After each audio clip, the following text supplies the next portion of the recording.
সারান্ডার জঙ্গলে এনকাউন্টারে নিহত 15 জন মাওবাদী। নিহতদের মধ্যে বাঁকুড়ার বারিকুল থানার ইন্দপুরি গ্রামের বাসিন্দা সমীর সরেন রয়েছে বলে দাবি করা হচ্ছে। ঝাড়খণ্ডের সারান্ডার জঙ্গলে নিরাপত্তা বাহিনীর সঙ্গে এনকাউন্টারে নিহত হল 15 জন মাওবাদী। এই এনকাউন্টারে অংশ নেয় কোবরা বাহিনী ও ঝাড়খণ্ড জাগুয়ার বাহিনী। নিহত মাওবাদীদের মধ্যে রয়েছেন বাঁকুড়ার বারিকুল থানার ইন্দপুরি গ্রামের বাসিন্দা সুরেন্দ্রনাথ সোরেন ওরফে সমীর। জানা গেছে, সুরেন্দ্রনাথ সোরেন সিপিআই মাওবাদী সংগঠনের সারেন্ডার জোনাল কমিটির সদস্য ছিলেন। বাঁকুড়ার জঙ্গলমহল এলাকার এক সময়ের মাওবাদী প্রভাবিত এলাকা বারিকুল থানার প্রত্যন্ত গ্রাম ইন্দকুড়িতেই তার জন্ম। পারিবারিক সূত্রে জানা যায়, অল্প বয়সেই তার বাবার মৃত্যু হয়। মা ও ভাই হলধর সোরেনের সঙ্গে বড় হয়ে ওঠেন তিনি। স্থানীয় শুশুনিয়া হাই স্কুলে পড়াশোনা করতেন সুরেন্দ্রনাথ। তবে 2006-07 সালে নবম শ্রেণীতে অকৃতকার্য হওয়ার পর লেখাপড়া ছেড়ে দেন। এরপরেই তিনি নিখোঁজ হয়ে যান। পরিবারের দাবি, 2015 সালের দিকে একবার অল্প সময়ের জন্য বাড়িতে ফিরেছিলেন সুরেন্দ্রনাথ। তারপর থেকে দীর্ঘদিন পরিবারের সঙ্গে কোনো যোগাযোগ ছিল না। তিনি কোথায় থাকতেন বা কী করতেন সে বিষয়ে পরিবারের কাছে কোনো স্পষ্ট ধারণা ছিল না। গতকাল সারান্ডার জঙ্গলে কেন্দ্রীয় বাহিনীর সঙ্গে মাওবাদীদের এনকাউন্টারের খবর ছড়ালো। পরিবারের সদস্যদের দাবি, সুরেন্দ্রনাথ সোরেনের মৃত্যুর বিষয়টি তারা এখনও নিশ্চিতভাবে জানেন না। এ বিষয়ে পরিবারের লোকজন বিশেষ আগ্রহ দেখাতেও নারাজ বলে জানা গেছে। এই এনকাউন্টারের ঘটনাকে ঘিরে জঙ্গলমহল ও আশেপাশের এলাকায় নতুন করে চাঞ্চল্য ছড়িয়েছে। এই আপনার দাদা কখন বাড়ি থেকে বেরিয়ে গেছিল? 2007 সালে। ও কি তারপর থেকে আর বাড়ি ঢোকেনি? কোথা থেকে গেছিল? ওই হোস্টেলে ছিল, ফুলকুস শুশুনিয়া হোস্টেলে ছিল, ওখান থেকে চলে গেছে। ও একাই গেছিল না আরো কেউ গেছিল? ওটা আমি বলতে পারছি না। ও থেকে কত বছরের বড়? 1.5-2 বছর বড়। আপনারা কি ছোটবেলায় একসঙ্গেই থাকতেন? হ্যাঁ, একসাথে থাকতাম বাড়িতে। এখানেই থাকতেন? কখন গেল হোস্টেলে? হোস্টেল যখন ছুটি হওয়ার পর, তারপরে যখন হোস্টেল খুললো, তারপর হোস্টেল গেল, সেখান থেকে নিখোঁজ। তখন কিসে পড়তো আপনার দাদা? যখন যায় তখন ক্লাস 9-এ। আপনার সঙ্গে শেষ কতদিন আগে দেখা হয়েছে? শেষ 2015। বাড়ি এসেছিল? হুম তখন কথা হয়েছিল? হুম এখানে এসেছিল? হুম তখন কি বলেছিলেন আপনারা এই পথ থেকে সরে আসার জন্য? হ্যাঁ, বলেছিলাম, কিন্তু ও বলছে ছাড়ছে না আমাকে।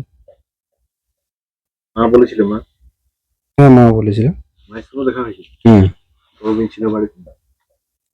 ছিল, একদিন ছিল, আবার চলে গেছে।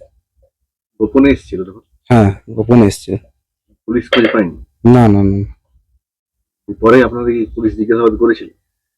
হ্যাঁ, পরে জিজ্ঞাসাবাদ করেছিল, বলছে কোনো খবর আছে? আমি বলছি নেই, কোনো খবর নেই। নাকি কান্নাকাটি করছিল তখন?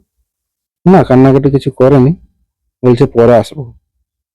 কদিন ছিল এসে? একদিন। এমনি ছিল? হুম। নাকি গাড়ি নিয়ে এসেছিল না?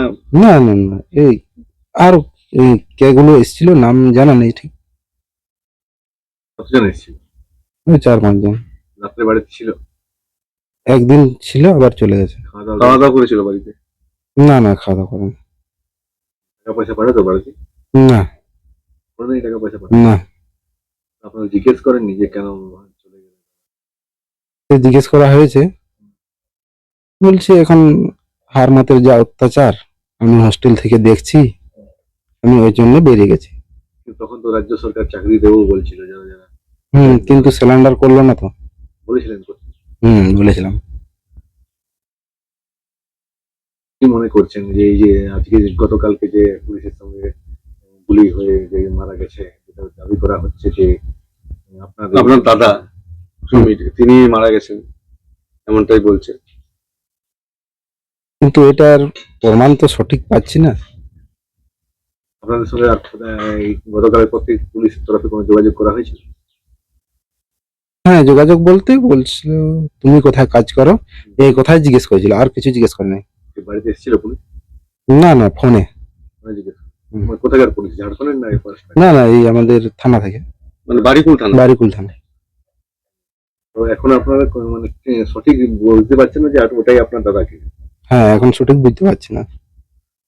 তো যদি প্রমাণ হয় কি দেহ আপনারা চাইবেন কি? আমি আমি একা বলতে পারবো না, মাকে জিজ্ঞেস করতে হবে। আপনার বয়স কত? 29। আপনার থেকে কত বছর বড় ছিল? 2 বছর।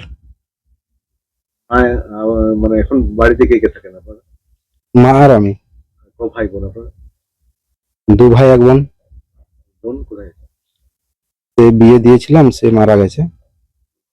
তো ওই আপনার দাদার সঙ্গে এই গ্রামের আর কতজন গিয়েছিল? না, এই গ্রাম থেকে আর কেউ যায়নি, আপনার দাদা একাই গিয়েছিল? একাই গিয়েছিল। দাদাকে জিজ্ঞেস করেছিলেন যে আপনি তোমাদের সঙ্গে কে কে আছে জিজ্ঞেস করেছিলেন? না না না, জিজ্ঞেস করিনি আমি।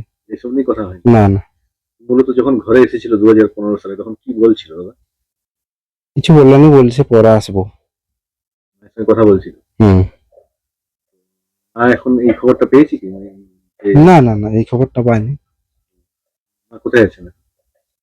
এখন ওই বোনের ছেলে দুটো আছে, মানে ভাগনা, আমার ভাগনা, ওখানে ভোজনাগর হচ্ছে, ওখানে গেছে। আপনার নাম? হলধর সরেন, বাড়ি? ইন্দকুড়ি।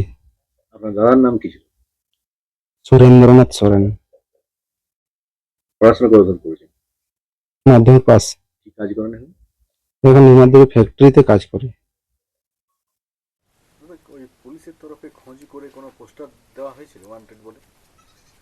হ্যাঁ, ঘরে ওই পোস্টারটা ছাঁটিয়ে চলে গেছিলো, চিঁটিয়ে চলে গেছিলো, দিয়ে ঝড় বৃষ্টিতে ছিঁড়েছে, কোথায় পড়ে চলে গেছে। ওটা 3 বছর 4 বছর আগে।